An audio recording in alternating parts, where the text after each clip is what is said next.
In this video, we're going to talk all about building a theme for your army. Okay.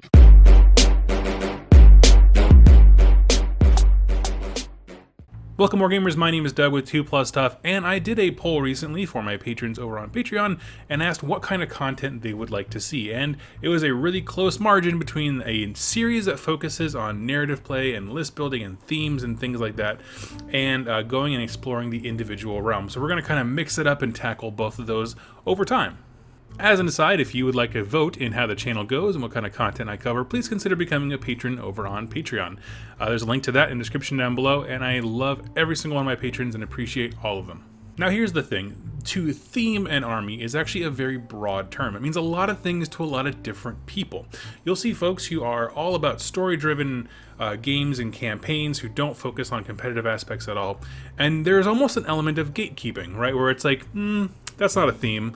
You get this kind of like derogatory look on kind of simpler things that bind an army together. That's not what a theme is. It's not this strict, rigid structure that this is a theme, this is not a theme. We're going to talk about all the various kinds of them, and I'm going to put them on a spectrum for you. Something where you can start off and have zero knowledge of lore and background and things like that, and all the way to the people who know every single Black Library book. The actual definition of a theme in terms of a verb to theme something is to give it a particular setting or ambience to a venue or activity. In our case, it's going to be an army. So we're giving our army a setting or ambience, a feeling, right? And so what I'm going to propose in this video is finding ways, again, on a spectrum of no knowledge of anything versus in-depth knowledge of all Warhammer, Age of Sigmar stuff. How can we thread all of our units and our army together in various ways to make it really enjoyable for us as hobbyists, new hobbyists or veterans, and also a fun experience for our opponent?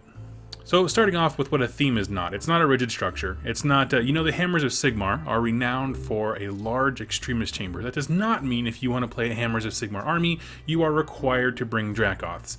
Not at all. So it's not that kind of rigid, oh, this army in the story says this, so I must do blank type thing. Not at all. Because sometimes you get those narrative folks who look at that and say, okay, Hammers of Sigmar have a lot of Dracoths, they have more than any other chamber, which is true, or Stormhost, which is true, but that doesn't require that every single battle has one. That actually kind of goes in the face of lore, but they seem to think that, well, if the lore goes out of its way to say that they have more Dracoths, it would be, I have to represent that somehow, and that's simply not the case. So that's kind of the gatekeeping on one end as far as like what themes have to be for people who have an in-depth knowledge of Black Library lore.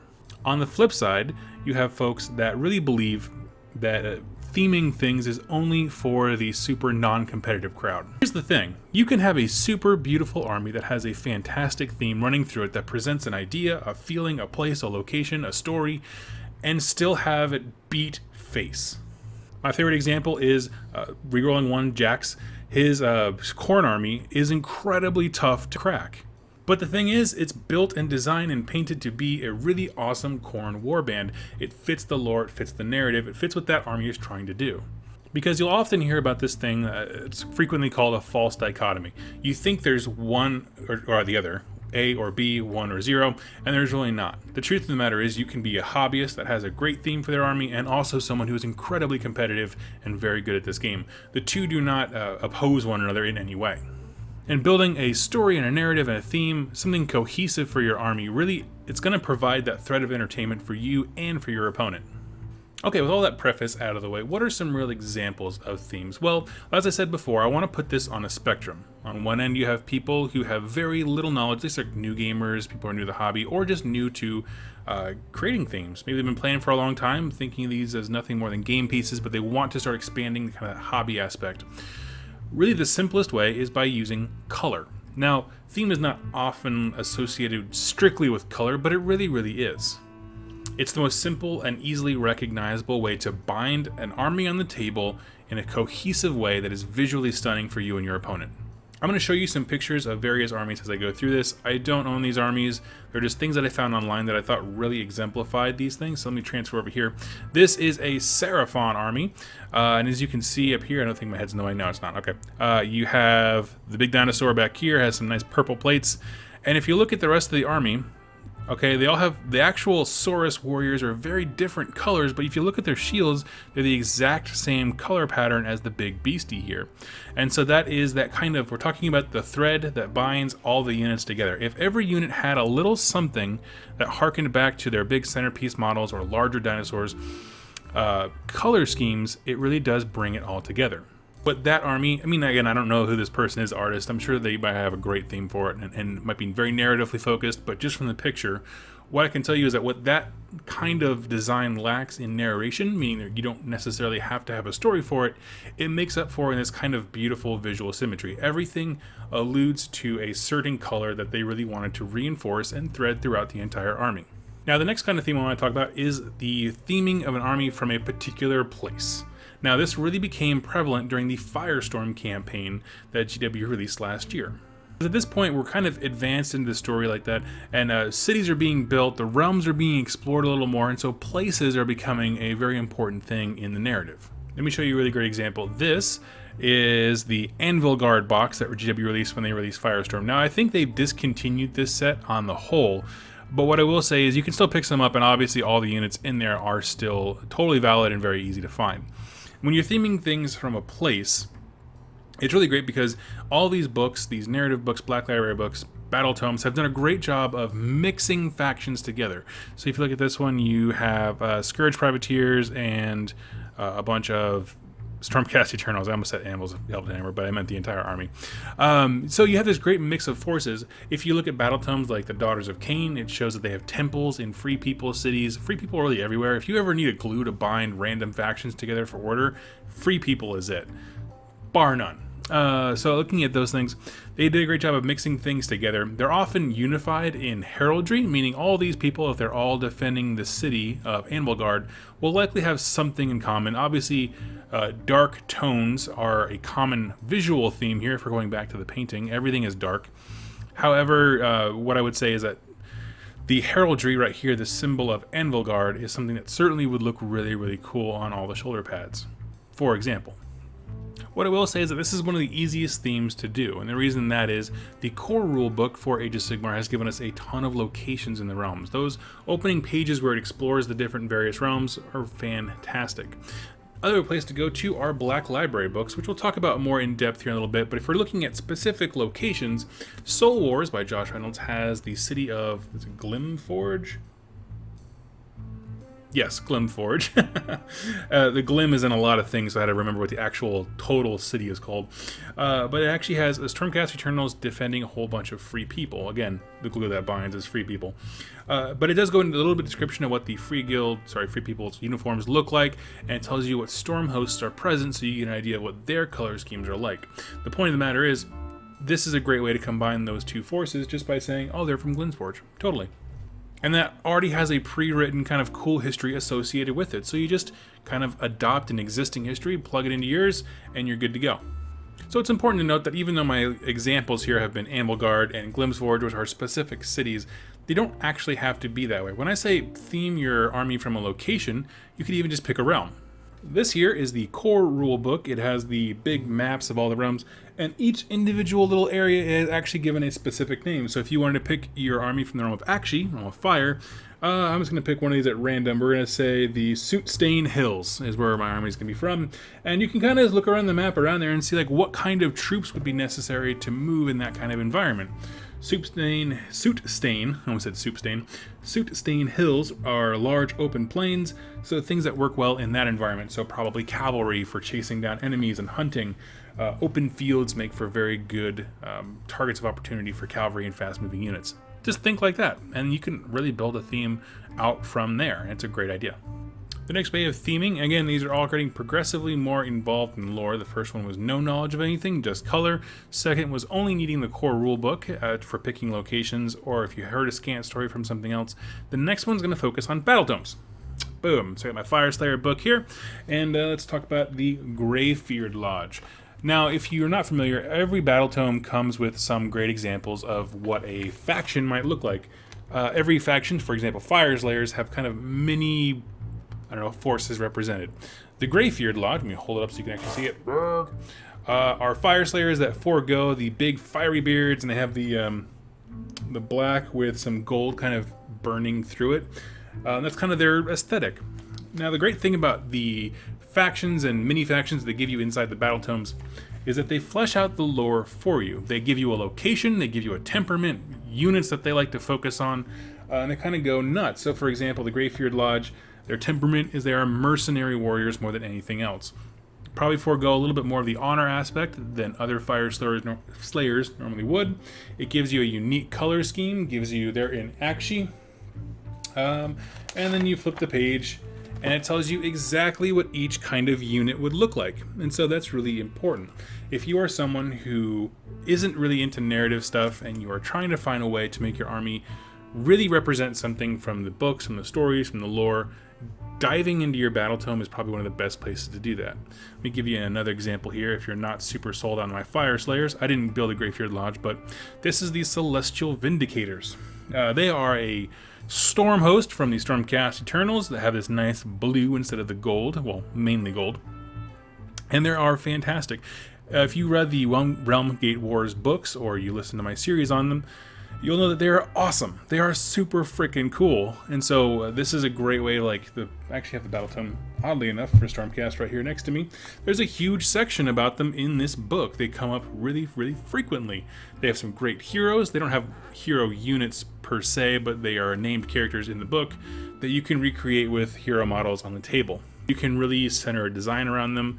Again, it gives you what they're like, what kind of units they like to focus on. So for Celestial Vindicators, they like swords. They like swords a lot. And let's see what else. And it just gives you a color scheme. Oftentimes in the newer battle tomes, it gives you actually a paint guide on how to actually do that. So if you're starting from scratch, it's a great way to go. So that is probably, again, the picking a location is the easiest to do in terms of necessary materials. I mean, you just need the core book and everything else is free. But picking a theme from one of the factions in a battle tome is the easiest in terms of you get the most bang for your buck. What I mean by that is you put the least amount of work in, you just pick something that sounds cool or looks cool, and it gives you all the narrative devices that you need to really bring that theme together to the tabletop. The last kind of theme I want to talk about is using a story or excerpt to make an entire army out of.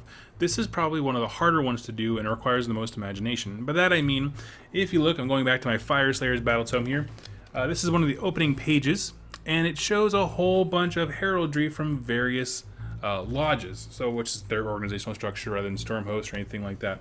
Now the reason I say it's hard is because this little half a paragraph is the only lore that you get for some of these. I mean, literally, like even like the big section full of paint schemes and stuff like that, not all of these are covered.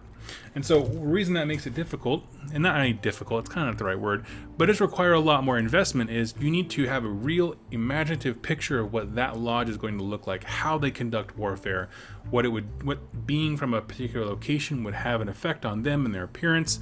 It requires a lot more imagination. And frankly, maybe more knowledge of the lore and background to really get a firm idea of what this lodge would look like. Another way to go, and we've held this book up before, is picking a black library book and theming an entire army off that. Now, before I was talking about picking a location, and I mentioned this book is set in a city called Glimsforge, but more than that, we can go deeper and say that the two main factions here are Nighthaunt and Stormcast Eternals, with some free peoples kind of sprinkled into the mix. The Stormcast Eternals, they're from a few various storm hosts, but the major ones are going to be the Anvils of Heldenhammer. The Nighthaunt don't really have sub-factions, they just have places they're from, really. So they're really fluid in that sense. They can be kind of from anywhere. Now, when you think about these, probably the best thing to do is read the book and think about the units that were involved. For this specific one, because it came out with the Soul Wars box set, really all the units in there are going to be involved in the battle somehow. The Lord Arcanum is a huge thing, riding the Griff Charger, even though there's like 9 different mounts for that dude now. That's going to be the most prevalent one.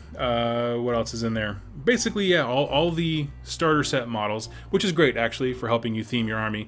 I didn't really consider that before, but because the starter set in this book are so intertwined, It makes a great, easy way to do some narrative stuff as long as you paint them Anvils of Heldenhammer. Cannot speak today.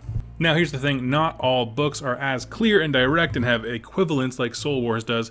Some of them you have no idea what units you should pick, and so what you're going to do is read the story and try to pick out the units that you do recognize. For example, if you're reading Wardens of the Everqueen, where they're trying to escort Alariel's soul pod and get it buried and have her resurrect during the Realmgate Wars, there's not really full units of anything because they're kind of tattered remnants, but there's like a Judicator. Okay, well, if you're building an entire army based on that specific storyline, throw in a unit of Judicators. Even though there's only one in the story, it'll represent that flavor on the tabletop.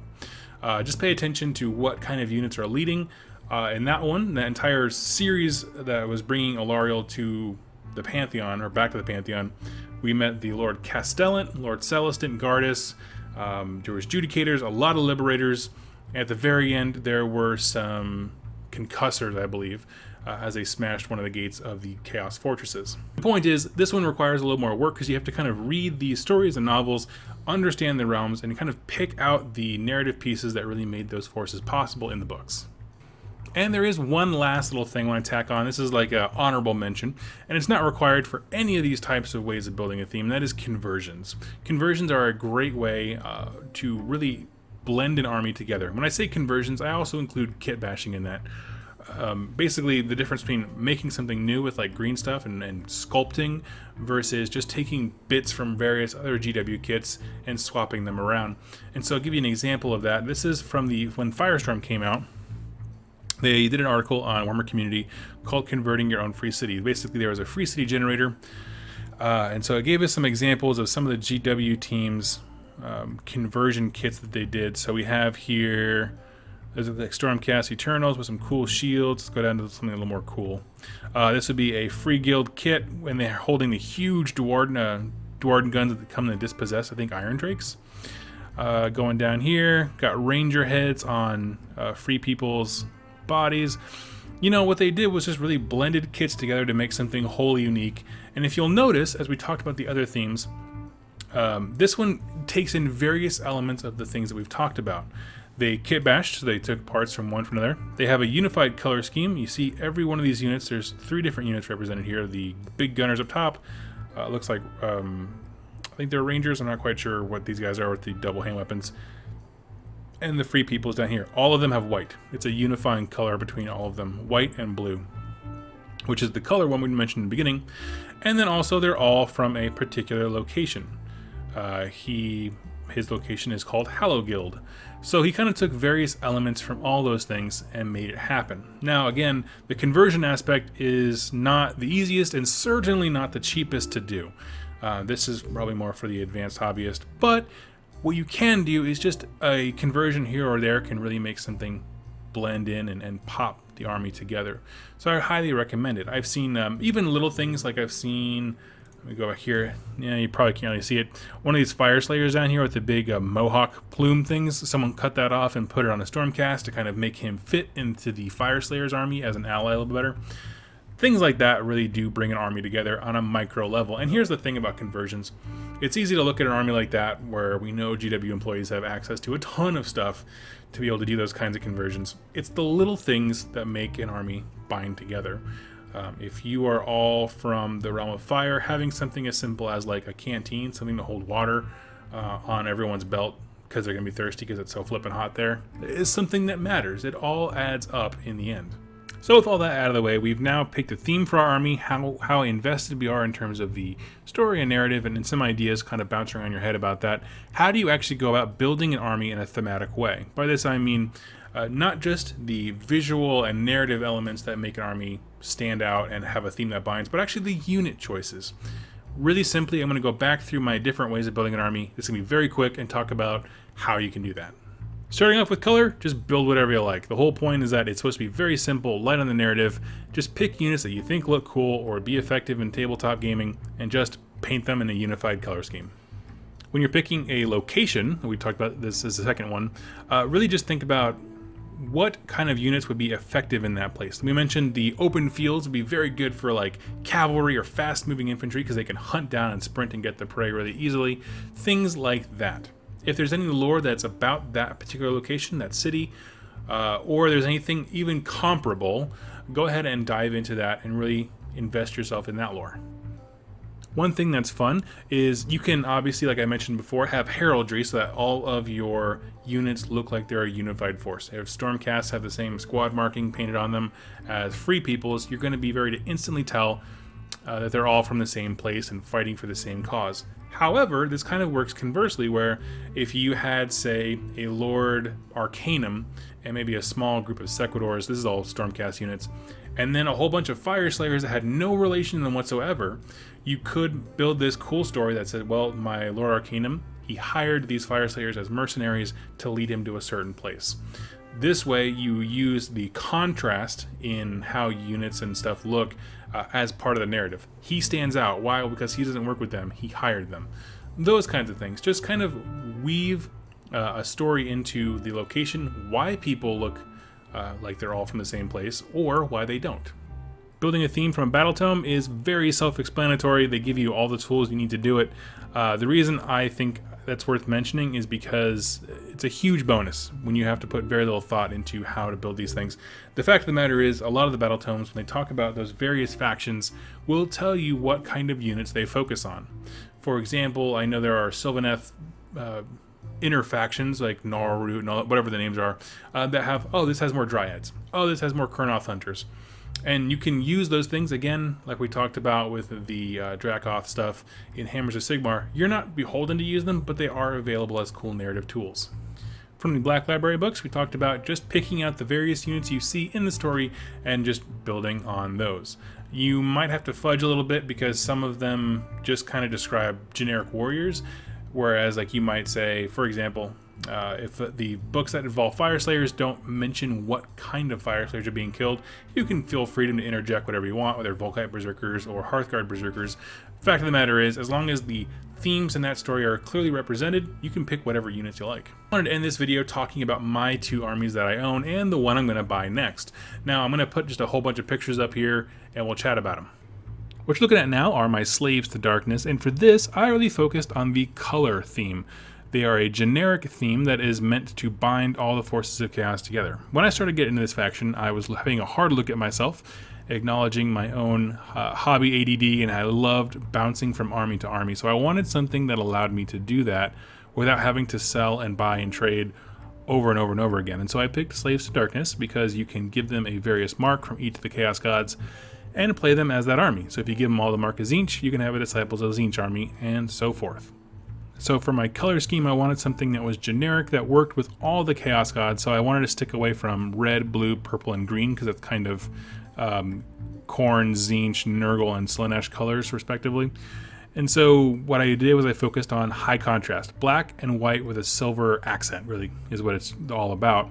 And so what this does is, it's a non-traditional color scheme. I love when bad guys wear white, because if you remember old school Westerns, good guys wore white hats, criminals wear black hats, and I don't know, it just kind of harkens back to that, and I really love that aspect of it. Now, as I've added forces to this, I use that white as the thread that binds them all together visually. So when I was building Tzeentch stuff, last year was the year of Tzeentch for me, I built a whole bunch of demons. I had the big Lord of Change with a white tabard going down, and that was really the thread that bound those forces together, and it looked absolutely great.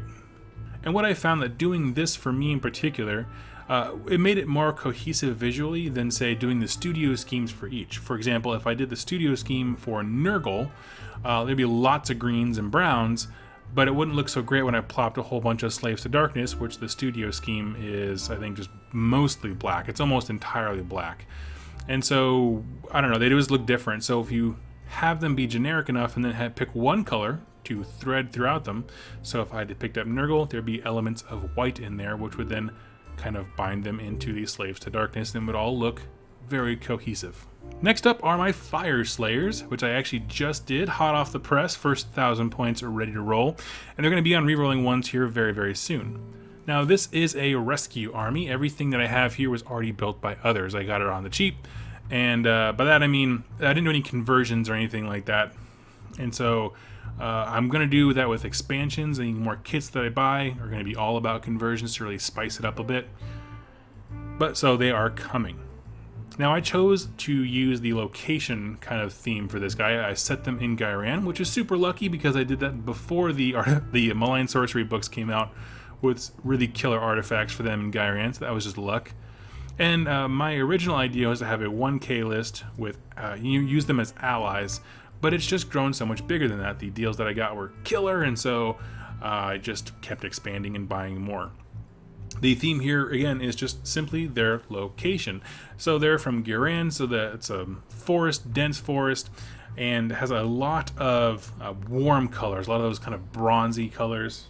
And so then I went over to my core rulebook in Ghyran and looked up a location that I thought sounded kind of cool.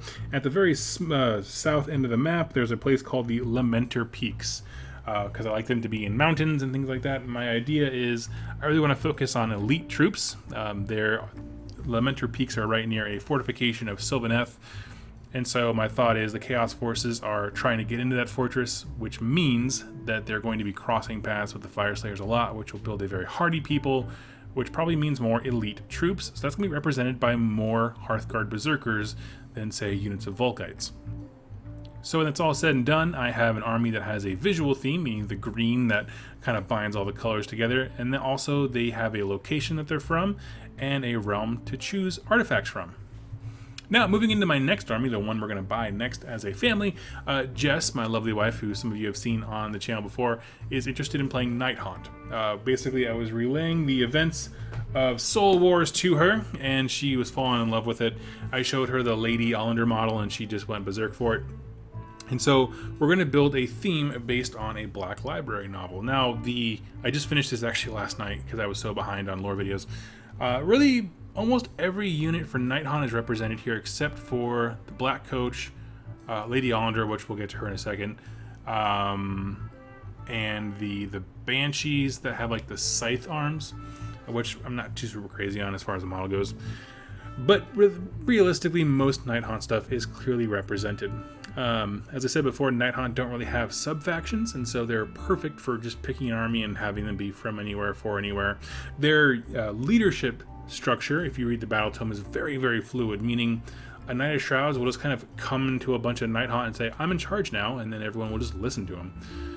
Same thing happens with the upper ones, so like the Mortarch of Grief, Lady Allender. She will just come to a procession and just take command of it. And so that's kind of the theme we're going to have, is that largely be Nighthaunt from this book specifically, and then also Lady Allender can come and take command of it when she wishes to. So that kind of gives us a color scheme. So instead of going more some more outlandish colors that people have gone with, like the really cool looking red ones I've seen online from Akshi, we're going to stick with the very traditional looking Nighthaunt and really focus on the forces that are here. So chain rasps, what is that? There was really everything in the starter set, to be honest with you. As I said before, it's a great way to get into an army that has a narrative theme to it. So that's kind of where we're headed now.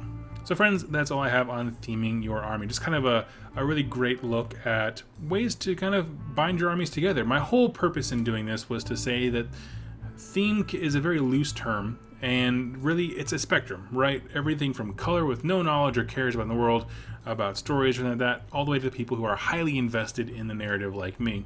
And how, I mean, even just my own personal armies are on that spectrum. Slaves of Darkness are all about the color, so I don't get distracted when I'm building and painting things. And then Fire Slayers are from a location, the Nighthaunt are going to be from a specific book, those kinds of stuff. And so really the whole point is just to invite you to try and theme your armies, make something fun that is fun for you to build and paint, but also enjoyable for your opponent to look at and play against. If you like this video and you want to hear more about this kind of stuff, give me a like and leave it in the comments down below. I read all of your comments and respond to as many as I possibly can, which has been most of them these days. Things have kind of slowed down a little bit, so I'd love to interact with you in the comment section, as well as hear your thoughts on future videos and different narrative-centered ideas. Again, if you want a vote in how the show turns out and what kind of focus we have in the future, consider becoming one of my patrons over on Patreon. I love every single one of my patrons. I interact with them very regularly, and if you want to be a guest on Why Are We Forging, I'm doing that later this week with one of my patrons. Join me. And if you can't support me, that's completely fine. I'm just so glad you watched this video with me here today. I look forward to seeing you in my next video.